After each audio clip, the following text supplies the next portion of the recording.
State police and Erie Police are investigating an incident that led to the shooting of an Erie police officer over the weekend on Erie's east side. Our Elsbeth Meisner now joining us live from the police department. Elsbeth, what can you tell us about the investigation so far tonight? Mike, at this time, we know it's still an open and an active investigation. We've learned a little bit more about the people involved today as well. Earlier today, we learned that Patrick Gleba was the shooter and Sergeant David Stuck was the officer shot. We also have an update on his condition as well as learning a little bit more about his background as an officer.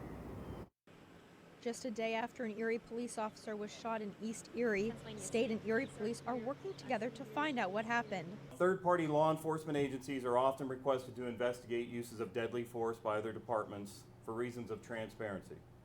Erie City Police conducted their own parallel investigation into their own policies and procedures surrounding this incident. All of these actions took place under the supervision of the Erie County District Attorney's Office. State Police identified Patrick Gleba as the shooter who shot the police officer with an AR-15 rifle, hitting 42-year-old Sergeant David Stuck, a former Marine and father of 4. David is a third-generation Erie police officer. His parents are retired from the department. His 2 uncles are retired Erie police chiefs, as was his grandfather. Police say moments after officers arrived, Gleba started shooting. David was hit in the leg. He was able to run 40 feet to get to cover behind a police car. There, David began to put on the tourniquet he carries to save others. Today it was for him. While some officers worked to take down Gleba, others attended to Stuck and rushed him to UPMC Hammett, where he was taken into emergency surgery. It's a much quieter scene here on East 22nd Street more than 24 hours after officers responded to a shots fired call.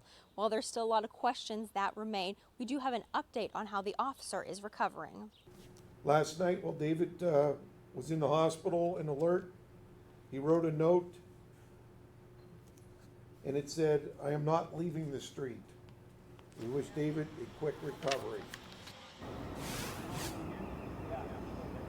Now, currently at this time, Gleba is in Erie County Jail. He's being charged with attempted criminal homicide, attempted murder of a law enforcement officer, and aggravated assault on a police officer as well. Live outside the Erie Police Department, Elsbeth Meisner, Erie News Now.